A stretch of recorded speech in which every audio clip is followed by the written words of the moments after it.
Hey everybody, it's author MD New. Welcome back to my writing tips and tricks for authors.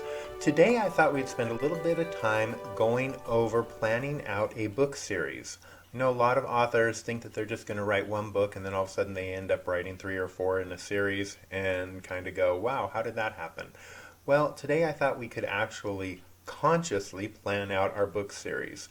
And this will help you along the way, even if you're writing your first book and you're going to realize, oh my gosh, I've got a lot that I want to cover here, so maybe I am going to need to do this in a series. So before we do that, I am going to ask you to please like this video if you haven't already and subscribe to this channel. I really do appreciate it. It helps me to know that you guys like the content that I'm giving you and that it goes out to other people. So I really do appreciate it. Thank you so much for joining me here today. And let's get into planning out a book series.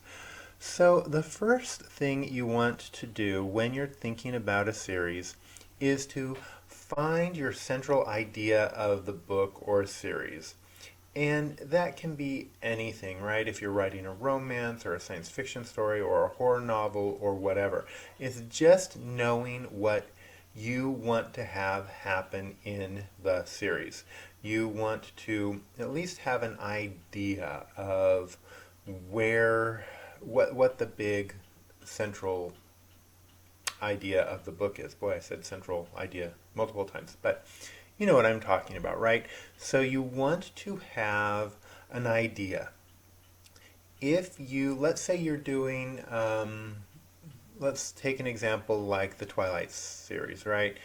You know, whether you love it or hate it, that's a book series. You know, the whole thing was this romantic journey that culminated or came together in the end book, right? So the author had an idea of what she wanted to do, where she wanted to go, and how she wanted the story to be. She had her idea, right? Two people falling in love, girl falling in love with a vampire, whatever her idea was in her head, and that's what she went with. It's the same thing for your series. Whatever you want the series to be about, you need to have that idea and kind of know where you want to go. Also, part of that is, what do you want the story to kind of be about? Do you want it to be a romance? Do you want it to be a sci-fi? Do you want it to be an adventure? Do you want it to be horror? Do you want it to be a western? Do you want it to be a mystery? Think about all those great authors out there with wonderful series under their belts, right? They knew exactly what they wanted to do with the stories, and they just went for it, and they created this series, sometimes 3 books, 4 books, 10 books, 12 books. You know, some authors out there have these series that just go on forever. And yeah, they picked their genre, they knew what their idea was, and they just went for it.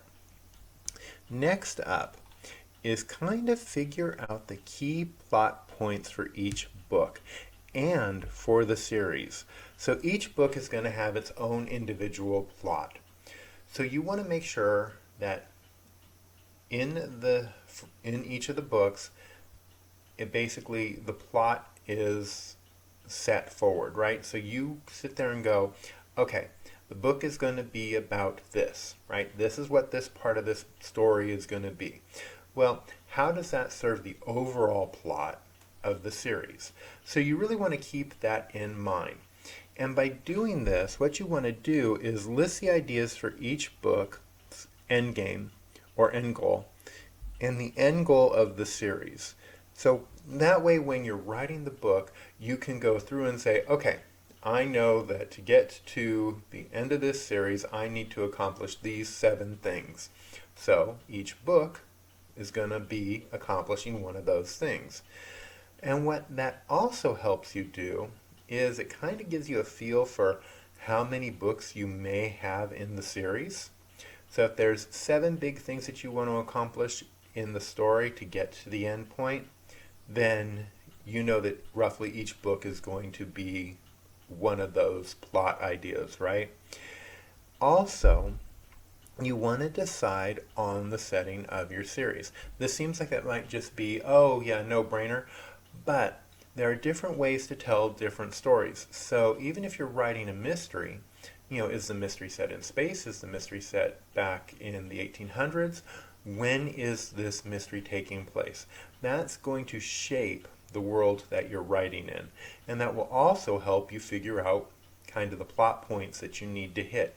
Because a world in the past is going to be a lot different than how we do things now or how we may do things in the future. So just kind of keep that setting of the series as one of those things that you kind of want to figure out. Also, another huge thing for the series is brainstorming the characters who the reader will follow in the series. Again, this seems like a no-brainer, but you really want to have hammered down at the very least your protagonist and your antagonist. You want to know who these people are, because if they're strong enough, then you're going to have no problems carrying the whole series. If they're not strong enough, then you may need to rework them. And it also helps to figure out who your secondary characters are. You don't have to know every little detail about these characters, but you really need to know enough about them so that when you're putting the story together, or when you're putting not only the story together, but when you're putting the series together, you have all that information at the palm of your hands, right? Next up, and this is something that I've recommended multiple times to everybody, but read similar genre series to yours. You want to, we've already talked about why all authors should be readers, but this is especially important for a series because when you read a successful series that you really liked reading, you can pick up plot points and ideas and see what worked and see what didn't work, and you gain other insights into how that series worked. You might see that, okay, yeah, in your mind you have 7 big plot points that need to be handled, but when you're reading somebody else's work and you say, oh yeah, okay, they kind of have the same plot points that I have, one, let's change up what I want to do, but two, they might have taken one of those big plot points that you had and broken it up into 2 smaller plot points, which then means the series goes from 7 books to 8 books. You see what I'm saying? So read other authors' works, especially their series, especially in genres that are similar to what you want to write. Next up is you want to leave room to add to the series if people really enjoy it. I have an author friend of mine and she writes lesbian contemporary fiction, and she planned her series for 3 books. She had the story fleshed out, planned out, all together, 3 books. She knew exactly what it was. People loved her story. In fact, I'll leave a link to her series below so you guys can check it out if you're interested. But they loved her story, loved her characters, and were asking for another book. And just saying, hey, what's going to happen next? What's going to happen next? And she was kind of like, nothing. That was kind of the end of the series. That was all I did. But she found that the readers loved it, so she is writing book 4 to that series, and she's having a great time. She's having a blast with it. She's really enjoying it. So just kind of keep that in mind when you're planning out your series. You really want to at least leave the door open for something more to come. I'm not saying leave it on a cliffhanger. In fact, do not end your series on a cliffhanger, because that sucks and you will have readers furious with you. Give it its natural ending, have it come to its conclusion, and then but just leave a few little breadcrumbs in there to where if you want to come back to the series and revisit it, or if the readers love it, you have some areas where you can go. So you're not totally starting from scratch or having to just try and figure out, okay, well, how am I going to make another book work? The last point I have for creating a series is, and this is kind of important, guys, accept that you might not be able to finish the series in the number of books you thought. This ties directly into the last point, but what I'm saying here is you're going to put all this work into creating this series, and you've set forth your rules, right? The rules for the series and so forth. But you don't have to live and die by those rules.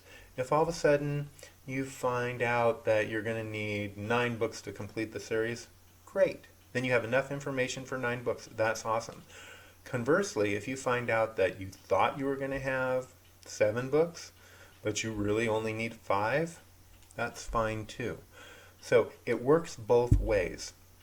You can plan it ahead of time, but the reality is when you start writing and you start going through all these things, it's going to change. So yes, you have these thoughts and you had everything planned out, but keep enough wiggle room in there. I know it happened to me. I had one book that I thought, The Calling, I thought it was only going to be a standalone book. It ended up being a duology just because there was so much there that I needed to get out and that I had planned that it became a 2-book series, and people absolutely loved it, especially because it's vampires, right? So everyone loves vampires. Kind of also happened with my sci-fi series. I planned it originally to be 3 books. It's going to be 4, and I'm working on the 4th book now. So, these things happen. It's all about being flexible. But when we're planning out our series, we want to try and go in ahead of time with as much information and as forethought as we can. I know this kind of goes against the whole pantsers idea of writing. You just sit down and write and let it flow and stuff like that. And you still can do that, but just kind of have an at least over a line idea of what your series is going to be. Okay, guys, I hope this helps. I hope when you sit down to plan out your series of books that you find this information really helpful and it gave you some additional food for thought. I've been author MD New, and this has been my writing tips and tricks for authors, and we'll see you again real soon. Take care, guys. Bye.